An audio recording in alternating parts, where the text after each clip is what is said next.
하나님 말씀은 창세기 14장 1절부터 16절까지입니다. 창세기 14장 1절부터 16절까지인데요. 가나안 지역에 큰 전쟁이 있었습니다. 동방의 네 왕, 시날 왕, 엘라살 왕, 엘람 왕, 고임 왕의 연합군이 남부의 다섯 왕, 소돔 왕, 고모라 왕, 아드마 왕, 스보임 왕, 벨라 왕, 다섯 왕과 맞서 싸우게 되는데요. 우리는 성경으로 읽지만 당시에 굉장히 큰 전쟁이었으리라 생각됩니다. 생각하면서 같이 교독하겠습니다. 1절 제가 먼저 읽겠습니다. 당시에 시날 왕 아므라벨과 엘라살 왕 아리옥과 엘람 왕 그돌라오멜과 고임 왕 디달이 소돔 왕 베라와 고모라 왕 비르사와 아드마 왕 시납과 스브임 왕 세메벨과 벨라 왕 굿 왕과 싸우니라. 이들이 다 시딤 골짜기 곧 지금의 염해에 모였더라. 이들이 12년 동안 그돌라오멜을 섬기다가 제13년에 배반한지라. 제14년에 그돌라오멜과 그와 함께한 왕들이 나와서 아스드롯 가르나임에서 르바 족속을, 함에서 수스 족속을, 사회 기랴다임에서 엠 족속을 치고 우리 족속을 그 산 세일에서 쳐서 광야 근방 엘바란까지 이르렀으며 그들이 돌이켜 엠미스밭 곧 가데스에 이르러 아말렉 족속의 온 땅과 하사손 다말에 사는 아모리 족속을 친지라. 소돔 왕과 고모라 왕과 아드마 왕과 스보임 왕과 벨라 곧 소알 왕이 나와서 시딤 골짜기에서 그들과 전쟁을 하기 위하여 진을 쳤더니 엘람 왕 그돌라오멜과 고임 왕 디달과 시날 왕 아므라벨과 엘라살 왕 아리옥 네 왕이 곧 그 다섯 왕과 맞서니라.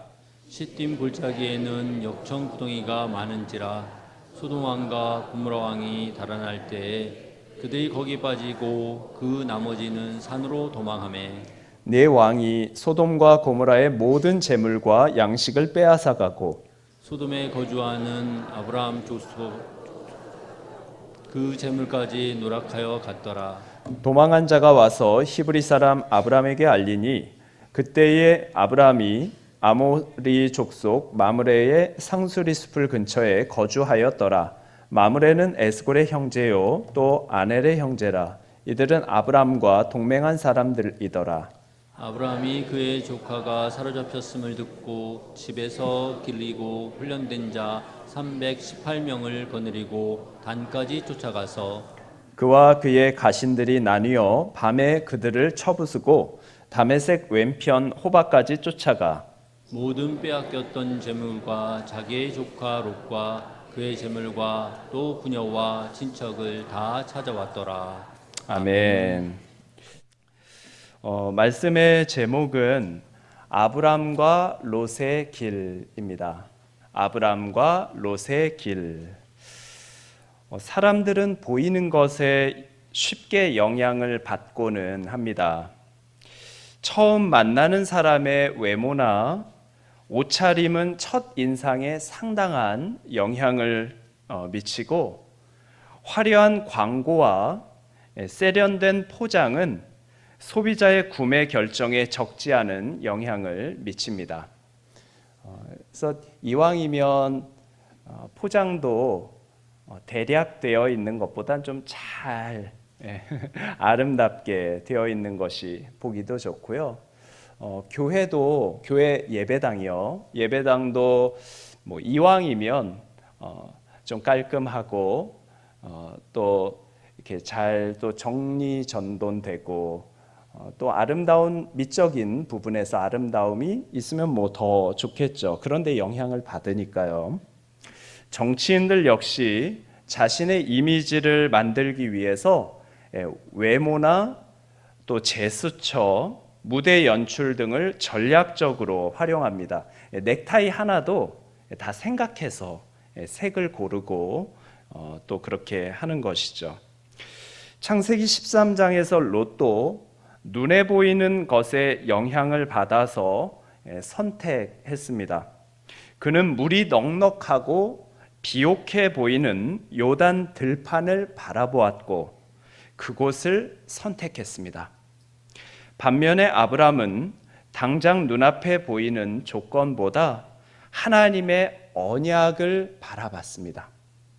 그는 그 약속을 반드시 신실하게 이루실 하나님을 믿고 그 하나님을 따라갔던 것이죠. 결국 롯과 아브람은 그들의 본 것을 따라서 선택했고 그 선택에 따라서 그들의 길은 갈렸습니다. 어떻게 갈렸고 그 결과가 어떻게 이어졌습니까? 가나안 땅에 큰 전쟁이 일어났죠. 동방의 네 왕, 시날 왕, 엘라살 왕, 엘람 왕, 고임 왕 연합군이 남부의 5왕, 소돔, 고모라, 아드마, 스보임, 벨라의 왕들과 싸웠습니다. 롯은 풍요롭게 보이는 땅을 선택했지만 그곳은 곧 전쟁과 혼란의 장소가 되었고 그는 포로로 잡혀가게 됩니다. 두 동맹 사이 전쟁의 원인은 본문 4절에서 확인할 수 있듯이 소돔을 비롯한 가나안 남부의 5 왕국이 12년 동안 섬겨왔던 엘람 왕 그돌라오멜을 반역했기 때문입니다. 그돌라오멜 입장에서는 자신에게 복종하던 나라들이 배신한 것이고 괘씸했겠죠. 반면에 가나안 남부 5 왕의 편에서는 그의 지배에 맞서서 독립하려고 한 것입니다. 결국 이 갈등이 동방의 4왕 연합군과 가나안 남부의 5왕 연합군 사이의 전쟁으로까지 번졌습니다.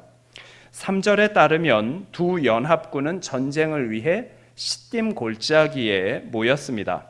시딤 골짜기는 성경에서 오늘 본문인 창세기 14장에만 등장하는 지명으로 3절에 언급한 것처럼 지금의 염해였습니다. 여기서 지금이라는 것이 언제일까요? 2026년일까요? 그렇지 않겠죠. 언제 창세기가 기록되었습니까? 모세에 의해서 모세의 시대에 기록되었으므로 여기 지금이라는 것은 모세가 살던 때를 말하고 아브람 당시에 시딤 골짜기였던 곳이 후에는 염해로 불리게 되었습니다. 시딤 골짜기가 염해가 된 것이죠. 염해는 우리가 알고 있는 것처럼 소금의 농도가 높아서 생물이 살아갈 수 없는 곳입니다. 이렇게 바뀐 데에는 자연적인 것도 있겠지만 또 하나님의 또 역사가 있었습니다. 그건 나중에 또 살펴보겠습니다. 이곳에서 동방의 4왕과 가나안 남부의 5 왕이 치열하게 싸웠고 결국 가나안 남부의 연합군은 크게 패배하고 말았습니다. 10절은 시딤 골짜기에 뭐가 많았다고 하죠? 역청 구덩이가 많았다고 기록합니다. 역청은 바벨 탑을 쌓을 때도 사용된 재료로서 검은색이나 암갈색을 띠며 접착력이 강한 천연 아스팔트입니다. 염해 주변에는 오늘날에도 역청이 솟아나는 지역이 있고 당시 시딤 골짜기에는 이런 구덩이가 곳곳에 있었던 것이죠. 가나안 남부의 5 왕은 염해 인근에 거주하는 나라들이었으므로 시딤 골짜기의 지형과 또 거기에 있는 역청 구덩이에 익숙했을 것입니다. 동네니까요. 자기들이 살고 있는 곳이니까 시딤 골짜기 지형에도 익숙하고 어디에 역청 구덩이 가면 있을 것이다도 알고 있었을 것입니다. 따라서 그 지형은 그들이 싸우는 데에 유리하게 작용할 수 있었겠죠. 그러나 전쟁에서 패한 뒤 도망하던 중에 누가 그 역청 구덩이에 빠졌습니까? 소돔 왕과 고모라 왕이 거기에 빠진 것이죠. 남부에 자기들 소위 얘기해서 자기들의 구역이라고도 할 수 있는데 그곳에 소돔왕과 고모라 왕이 빠졌던 것입니다. 이상하죠? 왜 그렇게 되었을까? 이것은 하나님께서 그들의 눈을 가리셔서 판단력을 흐렸기 때문일 것입니다. 소돔과 고모라는 하나님 앞에서 심히 악한 성읍이었습니다. 그들에게 유리할 수 있었던 지형이 오히려 도망칠 수 없는 함정이 된 것은 하나님께서 악인의 계획과 힘을 무너뜨리실 수 있는 분임을 우리에게 가르쳐 주는 거죠. 사람이 자신의 경험과 지식, 환경과 전략을 이용할 수 있지만 하나님께서 함께 하시지 않는다면 그것이 오히려 우리를 넘어뜨리는 원인이 될 수도 있다라는 것을 인정해야 합니다. 이사야 6장 10절에 보니까 이 백성의 마음을 둔하게 하며, 하나님 그렇게 하신다는 겁니다. 마음을 둔하게 하며 그들의 귀가 막히고 그들의 눈이 감기게 하라. 염려하건대 그들이 눈으로 보고 귀로 듣고 마음으로 깨닫고 다시 돌아와 고침을 받을까 하노라 하시기로. 하나님께서 마음도 둔하게 하실 수 있고 귀도 닫아버리실 수 있으며 눈도 감기게 할 수 있다는 것이죠. 인간은 자신의 힘과 지혜만으로는 바른 판단을 할 수 없습니다. 그러므로 우리는 나의 경험과 나의 능력만을 의지해서는 안 됩니다. 사람이 아무리 많은 것을 알고 있어도 하나님께서 허락하지 않으면 바르게 판단할 수 없는 것이죠. 우리는 잘 알고 있다고 생각하는데 시딤골짜기 지형도 익숙하고 역청구덩이는 어디에 있는지 어떤 면에 과장한다면 눈을 감고도 맞힐 수 있는 나의 지역, 내 고향임에도 불구하고 하나님이 눈을 가리면 그곳에 오히려 빠져서 나의 함정이 될 수도 있다는 것입니다. 그러므로 우리는 하나님께서 은혜를 베푸시기를 구해야 할 것이고, 그렇게 해서 우리의 눈을 열어서 진리를 보게 하시고 귀를 열어서 하나님의 말씀을 듣게 하며 완고한 마음을 돌이켜 순종할 수 있게 해달라고 간구해야 할 것입니다. 전쟁에서 승리한 그돌라오멜 왕을 비롯한 동방의 4개의 나라 동맹군은 소돔과 고모라의 모든 재산과 식량을 빼앗아 갔고 롯도 사로잡아 갔습니다. 12절은 롯을 이렇게 소개하죠. 어떻게 소개하나요? 12절 한번 읽어주실래요? 소돔에 거주하는 아브라함의 조카 롯도 사로잡고 그 재물까지 누락하여 갔더라. 네, 어떤 롯이라고 합니까? 네, 그 앞에요. 소돔에 거주하는 아브라함의 조카 롯. 여기 거주하는 이라는 말은 롯이 이미 소돔에 정착해서 살고 있었음을 나타냅니다. 롯이 소돔에 이르게 된 과정은 창세기 13장에 기록되어 있습니다. 그가 물이 넉넉하고 목축하기 좋아 보이는 곳을 따라갔죠. 그곳이 어디였습니까? 그 전에요. 롯이 아브라함이 내가 먼저 선택하라고 하니까 눈을 들어서 봤죠. 14절에 13장 14절에 아니죠. 그 전이죠. 네, 10절이죠. 13장 10절에 보면 롯이 눈을 들어서 어딜 바라봤습니까? 요단 지역을 바라봤고 그쪽에 물이 넉넉해서 또 여호와의 동산 같고 애굽 땅과 같아서 롯이 어디로 갑니까? 요단 온 지역을 택하고 동으로 옮겨갑니다. 이사 갔죠. 그리고 나서 바로 소돔으로 간 것이 아니라 12절에 따르면 롯은 그 지역에 있는 도시들에 머무르며, 즉 그 요단 지역에 있는 도시들을 어디가 더 살기 좋을까 아마 찾아다녔을 것 같습니다. 이사를 아마 몇 번이나 했는지는 모르겠지만 했겠죠. 그리고 나서 어디까지 갑니까? 예, 소돔까지 이르렀더라라고 했습니다. 롯은 거주지를 선택할 때 외적인 조건을 중요하게 고려했습니다. 그러나 그 과정 중에 옮긴 땅에서 하나님을 어떻게 섬길 것인지, 그곳의 환경이 자신의 신앙과 또 자신과 함께하는 가족에게 어떤 영향을 미칠 것인지에 대해서는 충분히 살피지 않았던 것 같습니다. 또한 하나님의 뜻을 구하거나 믿음의 사람인 삼촌 아브라함의 조언을 구한 모습도 나타나지 않습니다.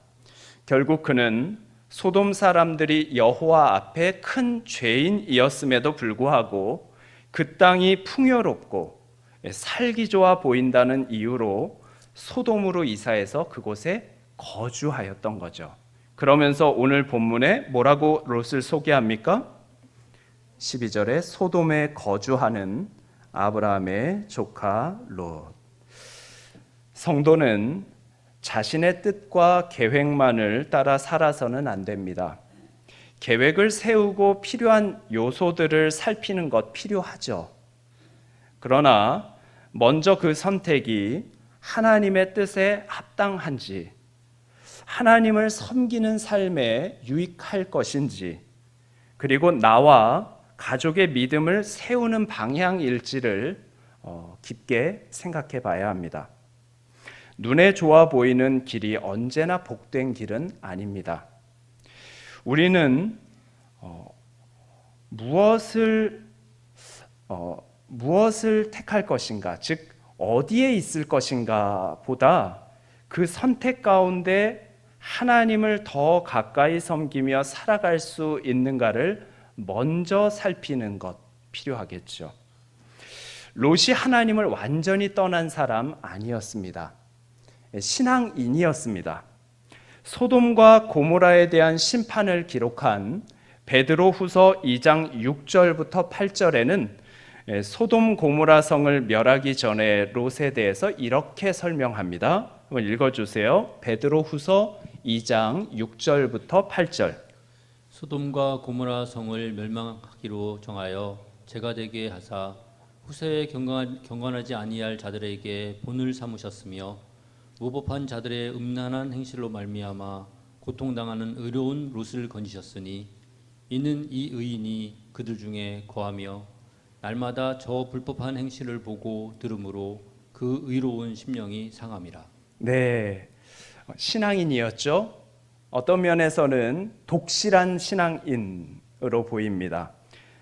베드로서 2장 7절에 따르면 무법한 자들의 음란한 행실로 말미암아서 고통당하는 의로운 롯이라고 했고, 8절에 그가 소돔 사람들의 불법한 행실을 보면서 그 의로운 심령이 상했다라고 표현합니다. 롯은 악한 소돔의 문화와 죄악을 기뻐하고 따라갔던 자가 아니라 그것으로 인해 괴로워했던 사람입니다. 그는 여전히 하나님을 섬기는 의로운 사람이었던 것이죠. 그러나 그는 그곳을 떠나지 않았습니다. 왜 그랬을까요? 의로운 심령이 상했다라고 했는데 날마다 그들의 악한 행실을 보면서 힘들어했다고 말하는데, 그러면 떠나지, 왜 떠나지 않았을까요? 아마 롯은 하나님을 섬기면서 동시에 소돔이 제공하는 풍요로움과 안정을 붙들고 살았을 것입니다. 어떤 면에 오전에 우리가 생각해 본 것처럼 하나님과 재물을 겸하여 섬길 수 있지 않을까라고 생각했던 것 같습니다. 또 자신뿐만 아니라 함께하는 아내와 두 딸의 생활도 생각했겠죠. 그래서 떠날 수 없었을 것입니다. 두 딸이 나중에 결혼해서 사위들이 있었잖아요. 결국 한 손에는 하나님 붙들고 다른 한 손으로는 세상을 붙들고 살아가려는 모습이리라 생각됩니다. 혹시 우리에게는, 저와 여러분들에게는 떠나지 못하는 소돔 없습니까? 우리에게도 여러 이유 때문에 떠나지 못하는 소돔이 있을 수 있는 것이죠. 그것이 물질일 수도 있고 성공을 향한 지나친 욕심일 수 있으며 하나님보다 더 의지하는 안정과 편안함일 수 있을 것입니다. 그곳이 우리의 영혼을 상하게 하고 믿음을 약하게 만든다면 우리는 그 자리에 계속 머물러도 되는지 하나님 앞에서 진지하게 돌아봐야 하겠죠. 롯도 그랬을 것 같아요.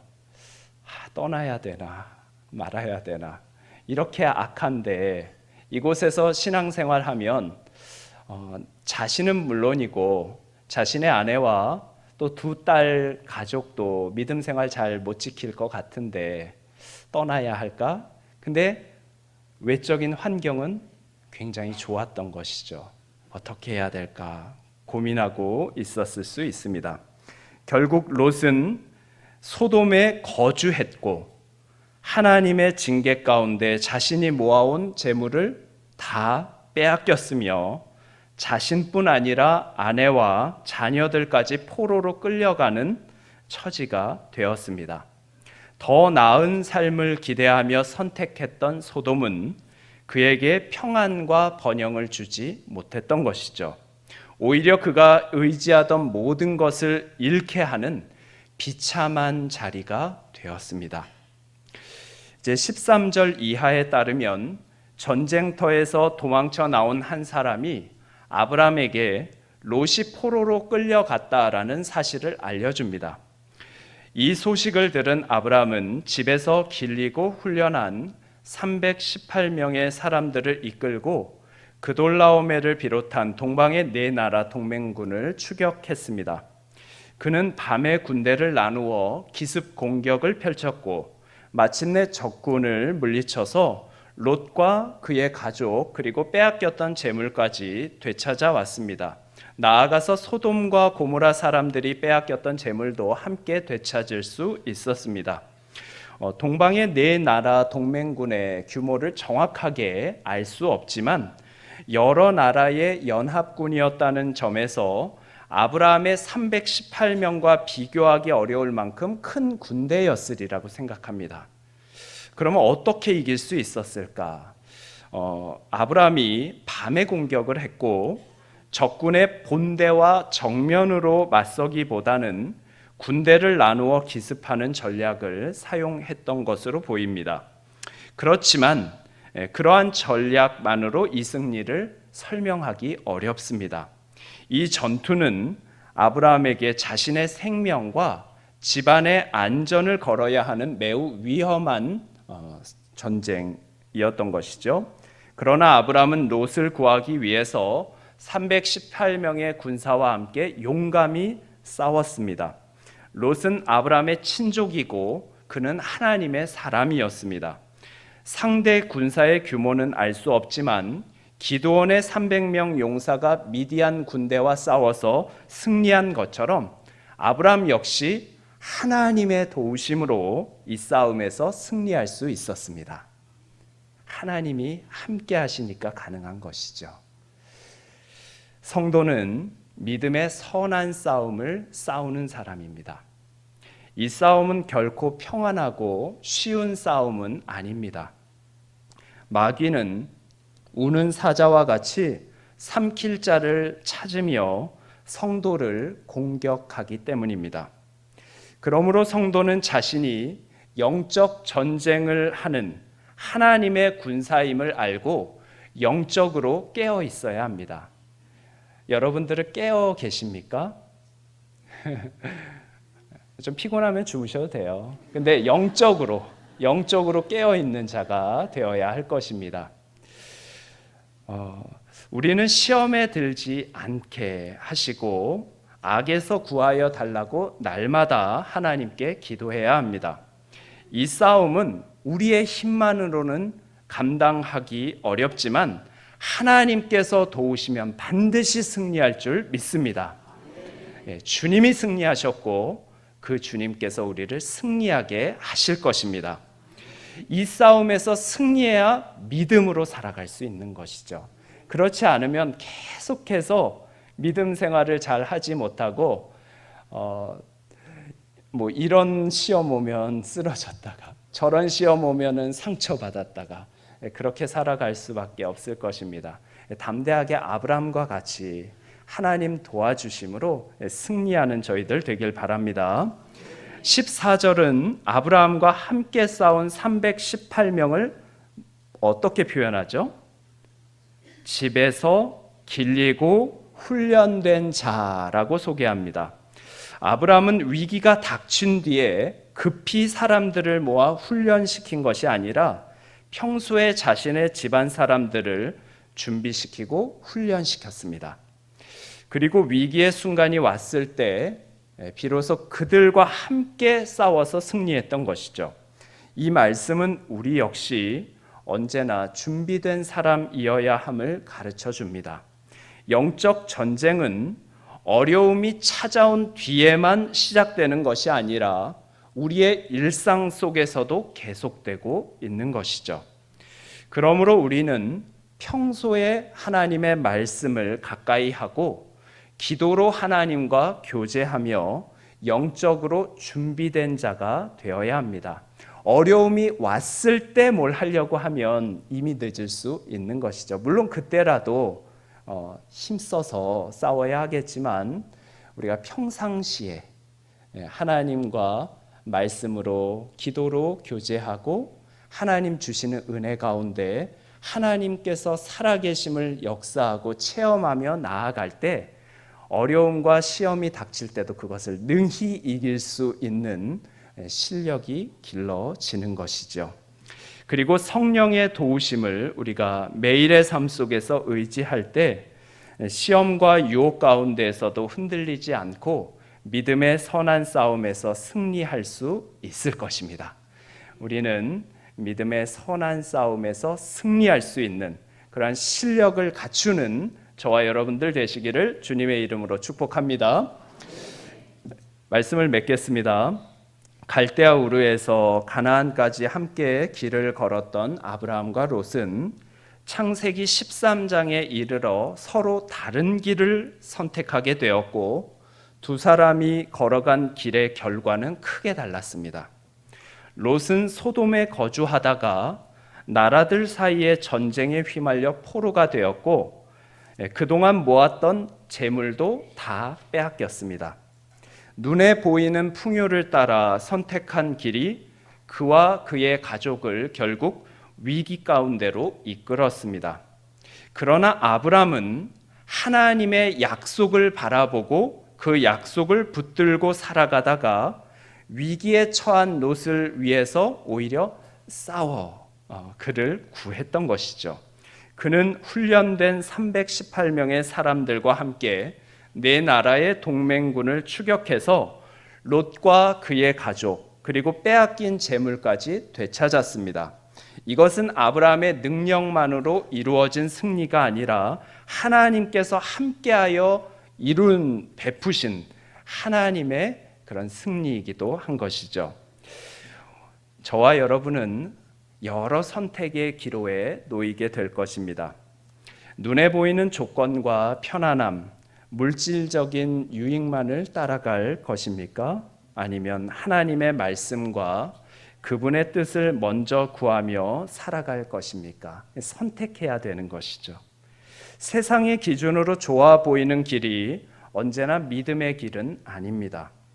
그러므로 중요한 결정을 앞둘 때마다 무엇이 더 유리한가만 묻지 마시고 그 선택이 하나님을 더 가까이 섬기게 할 것인지 하나님의 말씀에 순종하게 할 것인지 그 선택이 믿음의 삶을 지키는 데에 어떤 영향을 미치는지를 먼저 살펴보길 바랍니다. 또한 아브라함처럼 위기에 처한 가족과 믿음의 공동체를 외면하지 않아야 하겠습니다. 믿음의 길은 때로 위험과 수고를 요구하지만 하나님께서 함께 하시는 길인 줄 믿습니다. 오늘도 눈에 보이는 것을 따라가는 롯의 길이 아니라 하나님의 약속을 붙들고 순종하며 걸어가는 아브라함의 길을 선택하는 저와 여러분들 되시기를 주님의 이름으로 축복합니다.